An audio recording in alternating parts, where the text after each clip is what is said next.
Je suis un des malins, il a des lunettes. Beaucoup m'ont reconnu tout à l'heure. Vous avez vu? C'est ça que je suis dans la vérité aussi. Nous, c'est comme vous allez demander, vos doléances là, on va les adresser à nos partenaires.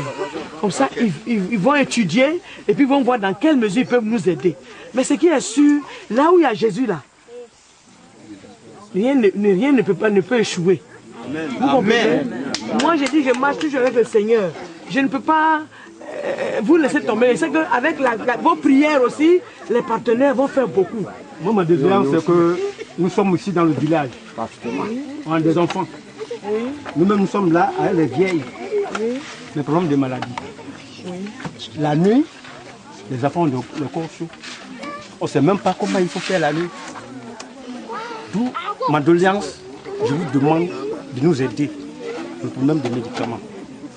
Le problème de taille fut soulevé, celui de la santé. Deloblé est à 2 km d'un centre de santé, mais pourquoi cette population refuse-t-elle de s'y rendre pour les soins primaires? Nous, on veut pour nous-mêmes à Delobli ici. C'est à Delobli on veut. Pour Delobli la même là. Ici, Delobli, c'est pas pour Delobli, la nuit. On ne peut pas prendre quelqu'un, l'envoyer la nuit à Delobli, il fait nuit. Avec couvre-feu. D'où c'est pour Delobli là, je demande. Je demande pour mon village Delobli. Après avoir étalé les griefs et posé des doléances, après les avoir donné des réponses satisfaisantes et rassurantes dont l'exécution est promise ultérieurement par l'acceptation des partenaires qui financeront le projet, Madame la présidente de l'ONG Chaîne d'amour et de l'espoir va procéder à la remise des dons, à commencer par ceux des tout petits dans un vacarme assourdissant. Quand je venais ici, je suis allé voir un monsieur qu'on appelle monsieur Azwat. C'est lui qui m'a offert ces jouets-là. Je sais que les enfants d'ici n'ont jamais eu de jouets. Alors, les Noëls passent sans qu'ils ne voient même un jouet. Alors, je suis allé voir ce monsieur et il m'a offert ces jouets. Je suis venu vous les donner. Donc, priez beaucoup pour monsieur Azwat pour qu'il vous donne toujours des jouets. Amen. Amen.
Après les enfants, place aux dons des grandes personnes, hommes et femmes.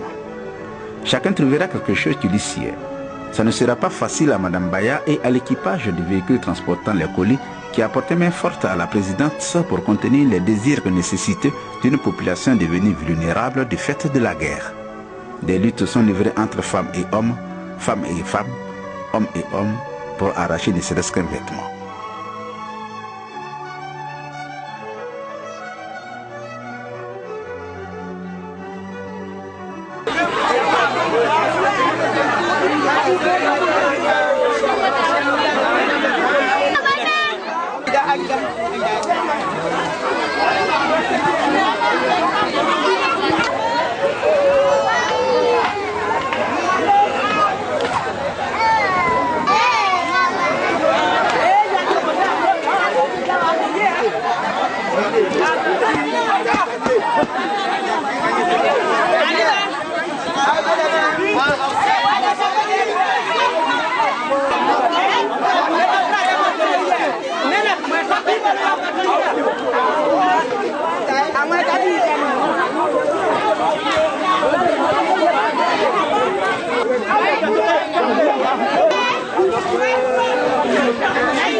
Madame Baya sera tirée difficilement d'une prison à parois de chair en plein air.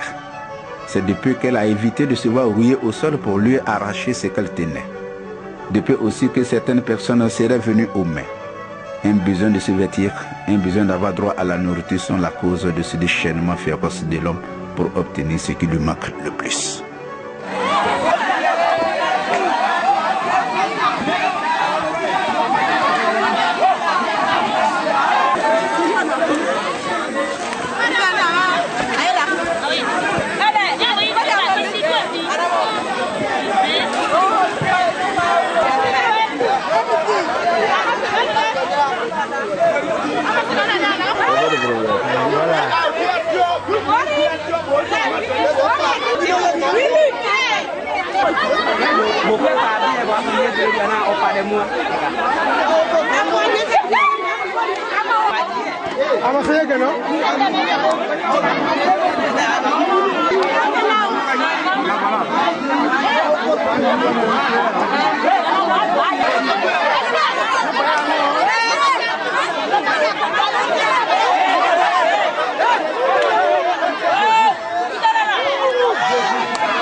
Madame Baya est revenue à Delobé le lendemain pour s'enquérir des nouvelles des uns et des autres.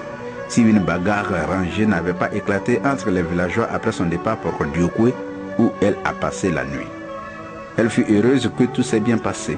Chacun a eu au moins un habit pour se vêtir et chaque enfant a eu un jouet. Tous ces hommes, toutes ces femmes, tous ces enfants sont venus dire merci à la donatrice portant fièrement l'habit qu'il a reçu.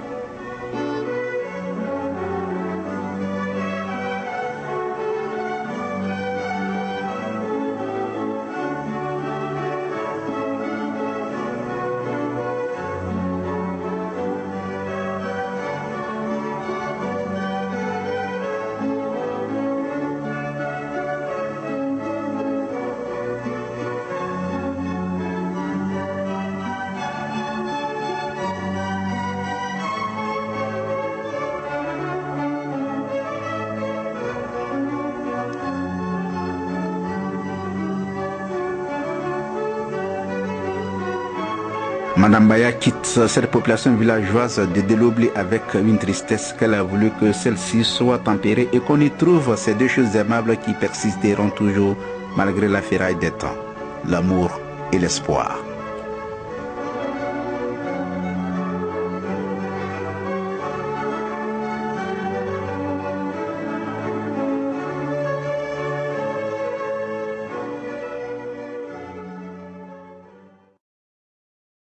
Un village, un tout petit village où il y a eu, la guerre a beaucoup frappé. Les gens sont vraiment dans le dénuement total. Donc ils m'ont appelé, ils m'ont dit vraiment de venir au secours et tout ça, parce qu'ils n'ont plus rien.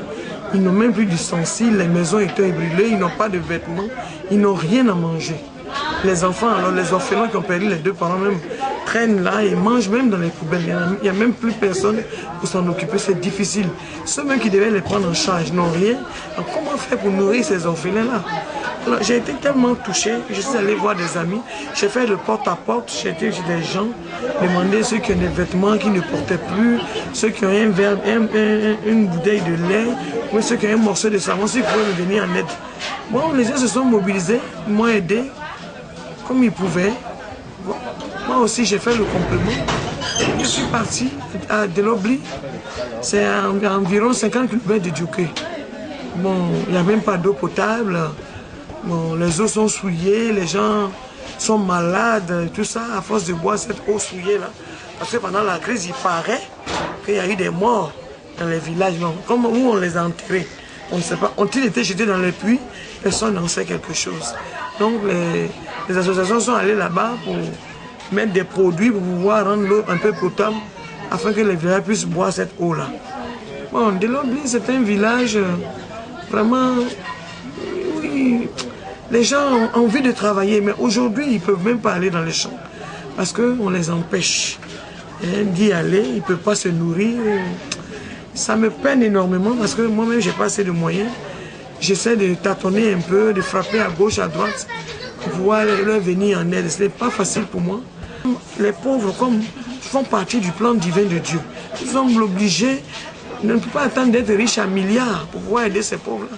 Mais avec ce qu'on a, il faut toujours aller vers ces pauvres-là. Parce que pour moi, et le Seigneur même le dit, ces pauvres-là font partie du plan divin de Dieu. Et les orphelins aussi sont aussi les enfants. Dieu est leur père. Alors, il faut aller leur apporter une assistance. Au besoin même leur venir en aide.